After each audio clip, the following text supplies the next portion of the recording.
1975년생 토끼띠를 가진 이들은 천생연분과 같은 귀인의 도움으로 재물운이 증진될 가능성이 높다고 사주학과 풍수지리에서 해석된다.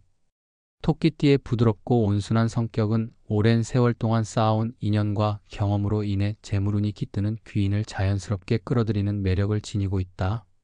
이들은 지혜롭고 통찰력이 뛰어나며 작은 변화에도 민감하게 반응하여 변화하는 상황 속에서 적절한 조언을 얻어 자신의 운수를 업그레이드할 기회를 포착한다.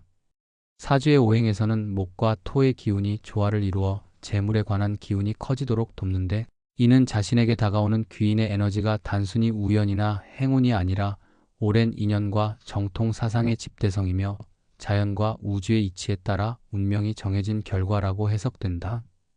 토끼띠의 특성 중에서도 적극적인 소통 능력과 섬세한 감정 이입은 인연을 맺는 과정에서 귀인의 등장에 큰 역할을 한다.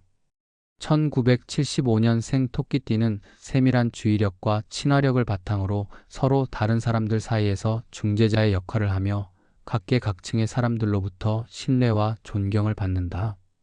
이로 인해 귀인을 만날 가능성이 높은 환경에 자주 노출되는데, 바로 재물운과 관련된 다양한 의견과 조언이 자연스럽게 오가는 모임이나 업계 행사, 상담 모임 등이 그 대표적인 장소가 된다. 또한 이들이 가진 신중함은 사주 속에서 나타나는 기회와 위기를 면밀히 분석하여 적절한 타이밍에 귀인의 등장을 놓치지 않도록 한다. 사주학적으로 볼 때 1975년생 토끼띠의 사주는 특정한 오행의 배합에서 목의 기운이 강하게 작용하는 것으로 나타난다. 이는 자수를 통해 재물의 기운을 불러일으키는 강력한 힘을 의미하며 귀인으로부터 재물운을 이끌어내는 데 결정적인 역할을 한다. 특히 재물과 관계된 사주에서는 금과 수의 기운이 부족한 경우가 많은데, 이때 귀인의 기운이 보완해 주어 전반적인 사주의 균형을 맞춰주게 된다. 이와 같이 토끼띠의 사주는 누군가의 도움을 받아 자신의 부족한 부분을 채워나가는 과정을 통해 재물운을 실현하는데, 이때 나타나는 귀인은 타고난 인연과 도리적 인성을 갖춘 인물로 나타나며 주로 업계의 중견관리나 사업가, 재정 전문가 등이 그 주체가 되기도 한다. 풍수지리에서도 1975년생 토끼띠와 재물운 귀인의 만남은 매우 중요하게 다뤄진다. 집이나 사무실의 배치, 건물의 방향, 주변 환경 등이 기운을 좌우하는 중요한 요소로 작용하는데, 특히 동남풍과 남동쪽 방향은 재물과 인연의 기운을 모으는 자리라고 전해진다. 이러한 풍수지리적 관점에서는 토끼띠의 주거지나 직장이 이 방향에 위치할 경우 우연처럼 지나갈 법한 인연보다 더 쉽게 귀인과의 만남이 이루어질 가능성이 높아진다. 예를 들어 동남향으로 위치한 카페나 회의실 혹은 금융 및 재정 교육을 받을 수 있는 강의실에서 뜻밖의 인연과 마주칠 때 그 인물은 자연스럽게 자신의 부족한 기운을 보충해주며 재물운을 성장시키는 역할을 하게 된다. 재물운의 귀인은 단순히 금전적 이익을 넘어서 인생 전반에 걸쳐 기운을 흐르게 하는 중요한 촉매제 역할을 한다. 이러한 인물들은 보통 현명한 결정력과 넓은 시야를 갖고 있으며 자신이 가진 오랜 경험과 노하우를 토대로 상대방의 약점을 보완해주거나 예상치 못한 기회를 제공하는 경우가 많다. 특히 1975년생 토끼띠는 내면의 안정감과 감성적인 면모가 강해 주변 사람들이 자신을 신뢰하게 되고, 그 결과 자연스럽게 자신의 인생에 긍정적인 영향을 미치는 귀인을 만나게 되는 것이다. 이뿐만 아니라 귀인은 때때로 인생의 전환점에서 함께 동행하는 동반자로서 재물뿐만 아니라 다른 중요한 영역에서도 조언과 격려를 아끼지 않으며 때로는 익숙한 환경 밖에서 새로운 도약의 동기를 부여해준다. 토끼띠가 재물운 귀인을 만나는 방법은 평소의 생활 속에서 운을 깨우는 작은 신호들에 귀를 기울이는 것에서부터 시작된다. 평소 관심을 두어온 분야나 취미 활동, 강의를 통해 만난 사람들 중에 자신의 운명과 맞닿아 있음을 느낄 때가 많다. 예를 들어 금융관리, 투자 강연, 혹은 창업 관련 모임에서 만난 인물 중에는 단순한 만남 이상의 의미를 지닌 경우가 많다. 이처럼 재물운 귀인은 운명을 함께 나누는 동반자로서 자연스럽게 나타나며, 이들의 등장 배경에는 우주의 섭리와 자연의 흐름이 작용하고 있음을 사주와 풍수지리 모두에서 찾아볼 수 있다. 또한 1975년생 토끼띠가 재물운 귀인과의 만남에서 중요한 역할을 하는 또 하나의 요소는 바로 자신의 내면을 정화하는 과정이다. 사주에서는 자신의 음양과 오행의 균형이 재물운뿐만 아니라 전반적인 인생의 운세를 좌우하는 중요한 역할을 한다고 본다.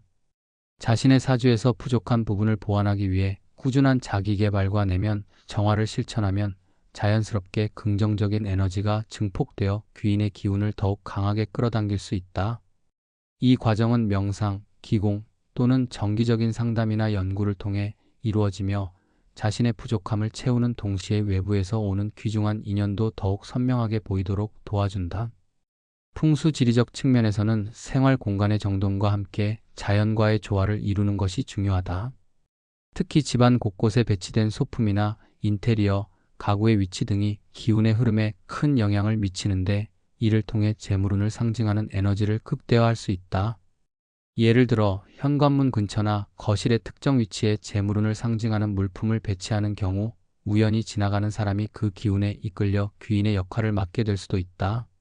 이러한 변화는 단순히 물리적인 환경의 변화뿐만 아니라 마음가짐의 전환과 맞물려 자신의 전반적인 삶의 질을 향상시키는 결과를 만들어낸다.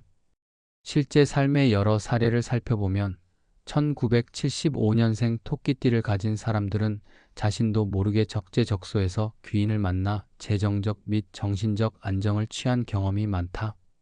그들이 만난 귀인은 대개 평소의 생활 공간이나 일상 속에서 자연스럽게 나타나며 때로는 오래된 친구나 오랜 인연을 통해 때로는 새로운 모임이나 우연한 만남을 통해 등장한다. 이처럼 재물운 귀인은 단순히 외부에서 오는 도움을 넘어서 자신의 내면의 성장을 도모하고 그로 인해 점차 자신도 서로에게 긍정적인 영향을 미치게 되는 인연의 매개체로 작용한다. 따라서 자신이 어디서 어떤 방식으로 귀인을 만날 수 있을지에 대한 질문은 결코 단순한 우연의 문제가 아니라 평소의 준비와 마음가짐 그리고 환경 조성의 결과임을 알 수 있다. 마지막으로 1975년생 토끼띠가 재물운 귀인을 만나기 위해서는 스스로의 운명을 적극적으로 개척하려는 의지와 끊임없는 자기개발이 필수적이다. 자신에게 다가오는 기회를 단순한 우연으로 치부하지 않고 그 안에 숨겨진 의미를 깨닫고자 노력할 때 귀인은 분명히 모습을 드러내게 된다.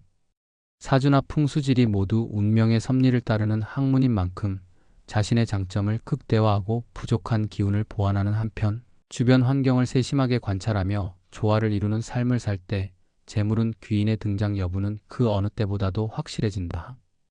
결국 1975년생 토끼띠에게 재물운을 가져다주는 사람은 단순한 행운의 전달자가 아니라 오랜 인연과 우주의 섭리가 만들어낸 필연적 귀인으로 그들의 조언과 인도는 미래의 풍요로운 재물뿐만 아니라 인생 전반에 걸친 성장과 발전을 이끌어내는 소중한 자산임을 다시 한번 확인할 수 있다.